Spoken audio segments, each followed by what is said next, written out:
Hello everyone, welcome to our channel agriculture GATE. अभी तक हम गेट से related syllabus, test series, question paper सभी बातें कर चुके हैं। आज हम इस वीडियो में कुछ स्पेशल स्ट्रेटजीज और टिप्स के बारे में डिस्कस करेंगे जो हम लोगों ने फॉलो की थी और हम चाहेंगे कि आप भी इन्हें फॉलो करें क्योंकि ये आप लोगों को हेल्प कर सकती हैं प्रिपरेशन के दौरान। तो सबसे पहले हम बात करते हैं स्मार्ट स्टडी की। जैसे कि सभी लोग बोलते हैं कि अगर आप कॉम्पिटिटिव एग्जाम की तैयारी कर रहे हैं तो आप लोगों को दिन में 10 से 12 घंटे पढ़ना चाहिए। मेरे ओपिनियन से इतना ज़रूरी नहीं है। अगर आप दिन में 6 से 8 घंटे पढ़ते हैं लेकिन स्मार्ट वे में स्टडी करते हैं तो बहुत ही यूजफुल होगा।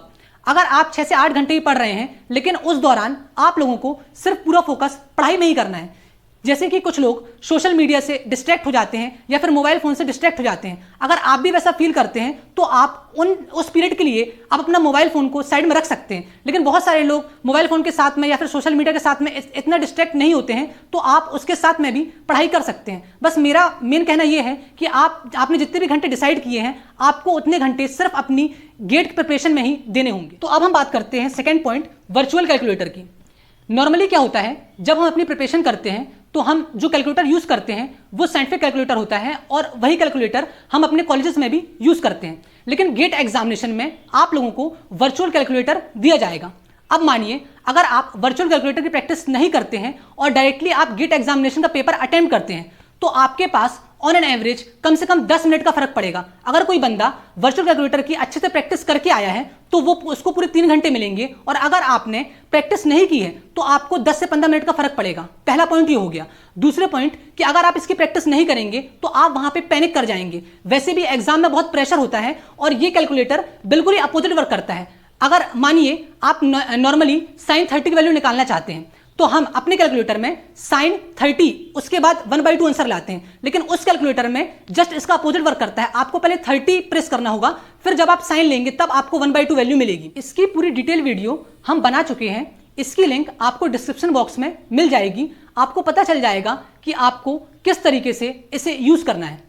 लेकिन सबसे इंपॉर्टेंट बात कि जैसे कि हमने फॉलो किया था, जब कभी भी आप पेपर देंगे, फॉर एग्जाम्पल अगर आप 2011 का पेपर दे रहे हैं तो आप पेपर को दीजिए, लेकिन आप अपने कैलकुलेटर से पेपर नहीं देंगे। आप लैपटॉप में या फिर मोबाइल में वर्चुअल कैलकुलेटर ऐप डाउनलोड कर लीजिए और वहां आप पेपर को अटेम्प्ट करेंगे। तो इससे आपकी प्रैक्टिस हो जाएगी और जब आप मेन एग्जामिनेशन में इसको यूज करेंगे तो आपको बहुत ही फ्रेंडली लगेगा और आपको कुछ भी अनकॉमन नहीं लगेगा। आप इसको अच्छे तरीके से यूज कर सकते हैं। अब नेक्स्ट पॉइंट हम डिस्कस करते हैं, इंपॉर्टेंट क्वेश्चन मार्किंग। एक्चुअली क्या होता है, जब कभी भी हम कोई टॉपिक पढ़ते हैं तो सबसे पहले हम उस टॉपिक की थ्योरी पढ़ते हैं, फिर हम बुक को सॉल्व करते हैं। जब हम उस बुक को सॉल्व करते हैं तो हमने टॉपिक की थ्योरी में बहुत कुछ पढ़ लिया होता है, इसलिए जब हम फर्स्ट बार किसी भी बुक को सॉल्व करते हैं तो बहुत सारे क्वेश्चंस तो हमसे फर्स्ट अटेम्प्ट में ही बन जाते हैं। लेकिन कुछ क्वेश्चंस होते हैं जो हमसे पहले अटेम्प्ट में नहीं बन पाते हैं, और आप गौर करेंगे और आप एक्सपीरियंस करेंगे वो क्वेश्चंस को आप जब जब प्रैक्टिस करेंगे हर अटेम्प्ट में आपको उनमें प्रॉब्लम जाती है और वो क्वेश्चन हमसे फिर भी नहीं बनते हैं। तो हम क्या करते थे, अगर हम सपोज करिए अंसारी बुक को सॉल्व कर रहे हैं तो जो क्वेश्चन हमसे बहुत सिंपल है, फर्स्ट अटेम्प्ट में बन रहे हैं, तो हमने उन क्वेश्चन को मार्क नहीं किया। लेकिन जो क्वेश्चन हमसे फर्स्ट अटेम्प्ट में नहीं बन पा रहे हैं हमने उन क्वेश्चंस को मार्क कर लिया। अब जब भी मैं उस बुक को रिवाइज करूंगा तो मैं उन क्वेश्चंस को बहुत ही ज्यादा टाइम दूंगा और उनको फिर से कोशिश करूंगा कि मैं वो क्वेश्चंस कर सकूं। तो आप लोगों को भी ये मार्किंग स्कीम फॉलो करनी चाहिए। अगर आप मार्किंग स्कीम फॉलो करेंगे तो जब आप बुक्स को रिवाइज करेंगे तो इंपॉर्टेंट क्वेश्चंस आप बहुत ही अच्छे तरीके से रिवाइज कर सकते हैं और वो क्वेश्चंस आपसे एग्जाम में भी बन। इसका एक और बहुत ही अच्छा बेनिफिट है, अगर आप क्वेश्चंस को मार्क कर चुके होंगे तो जब लास्ट मंथ आता है और जब हमें पूरा रिवीजन करना होता है और हमें बहुत जल्दी रिवीजन करना होता है, बहुत प्रेशर भी रहता है, उस समय पे अगर आपके क्वेश्चंस मार्क होंगे तो आप सिर्फ उन्हीं क्वेश्चंस को जल्दी जल्दी रिवाइज कर लेंगे। आप इजी क्वेश्चन में अपना टाइम वेस्ट नहीं करेंगे, इसीलिए ये मार्किंग करना बहुत इंपॉर्टेंट है। अब हम बात करते हैं लास्ट मंथ रूटीन की। गेट एग्जामिनेशन के 1 मंथ पहले आपको किस तरह की रूटीन फॉलो करनी है, देखिए मैं बताता हूँ। हम लोग नॉर्मली जब पेपर देते थे तो 9 बजे से 12 बजे के गैप में पेपर दिया करते थे और उस टाइम पे स्कोर बहुत अच्छा होता था क्योंकि फ्रेश माइंड होता था। लेकिन जैसे ही मुझे पता चला कि हमारा एडमिट कार्ड आ गया है और हमारे पेपर की टाइमिंग 2 से 5 है, तो उसी के जस्ट बाद हम लोगों ने अपनी टाइमिंग चेंज कर ली थी। इसका मतलब अब अगले दिन से मैं 2 से 5 वाले स्लॉट में हमेशा या तो कुछ पेपर करता था या फिर टेस्ट सीरीज करता था, या फिर मतलब उस टाइम पे मेरा माइंड हमेशा बिजी रहे, क्योंकि जब मैं पेपर देने जाऊंगा तो मुझे पेपर उसी स्लॉट में देना है और उस टाइम पे मेरा माइंड वर्क कर पाए। तो जब आपको एडमिट कार्ड मिल जाए तो आपको अपने स्लॉट के अनुसार ही अपना पूरा रूटीन चेंज करना होगा, आपको उसी स्लॉट में पेपर देना है। अब हम नेक्स्ट बात करते हैं, कवर कॉलेज नोट्स। जब आप कॉलेज में पढ़ते हैं तो आपने कुछ first year, second year, third year में नोट्स बनाए होंगे और कुछ टॉपिक अपने गेट में भी बहुत इफेक्टफुल होते हैं। तो जब आप अपने नोट्स गेट के लिए बनाएंगे उस टाइम पे आप अपने कॉलेज के नोट्स को भी एक बार गो थ्रू कर लीजिए और उसमें आपको जो जो इंपॉर्टेंट लगे आप अपने नोट्स में उसको नोट डाउन कर सकते हैं। नेक्स्ट पॉइंट है रिवीजन ऑफ नोट्स। ये बहुत इंपॉर्टेंट है। एक्चुअली होता क्या है कि हम नोट्स तो बना लेते हैं लेकिन उनको अच्छे से रिवाइज नहीं कर पाते हैं। सपोज हमने आज नोट्स बनाया है तो हम उस नोट्स को 30 दिन या फिर और भी डिले के बाद पढ़ रहे हैं तो वो जो हमने नोट्स बनाए हुए हैं उस टाइम तक हम भूल जाते हैं। तो आपको खुद का एक रूटीन बनाना होगा कि आपको नोट्स कब कब रिवाइज करने हैं। फॉर एग्जांपल आप वीक में एक दिन फिक्स कर लीजिए कि इस दिन मुझे नोट्स रिवाइज करने हैं, जिसमें आप पूरे लॉन्ग नोट्स भी रिवाइज करेंगे और शॉर्ट नोट्स भी रिवाइज करेंगे। और सेकंड मोस्ट इंपॉर्टेंट पॉइंट, जब कभी भी आप पेपर देंगे या फिर टेस्ट सीरीज देंगे तो उसके पहले आप लोगों को आपके पूरे शॉर्ट नोट्स रिवाइज करने हैं, जिससे कि आप पूरे फॉर्मूलाज रिवाइज कर लेंगे और आप अच्छा स्कोर कर पाएंगे अपने पेपर। अब हमारा नेक्स्ट पॉइंट है friend circle. Examination point of view से ये बहुत ही जरूरी है।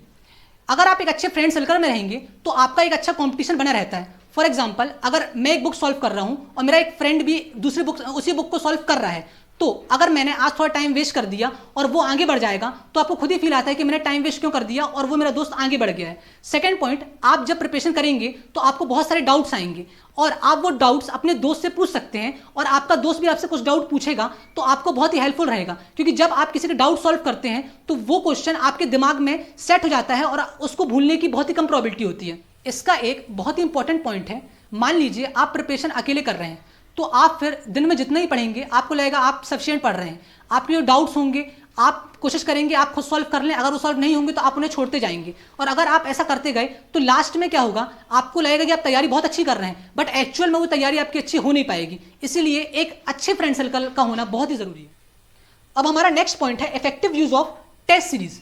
एक्चुअली होता क्या है, हम टेस्ट सीरीज परचेज कर लेते हैं लेकिन उनके टेस्ट हम देते नहीं हैं। हम ये सोचते हैं कि अभी मैंने टॉपिक कवर नहीं किया है तो मैं टेस्ट नहीं दे पाऊंगा। ऐसे कर करके हम बहुत सारे टेस्ट डिले कर देते हैं और एट द एंड हम तो पूरे टेस्ट दे भी नहीं पाते हैं। इसीलिए आप जब भी कोई टॉपिक कवर करें तो उसके बाद ही उसका पार्ट टेस्ट सीरीज में साइमल्टेनियसली देते जाएं।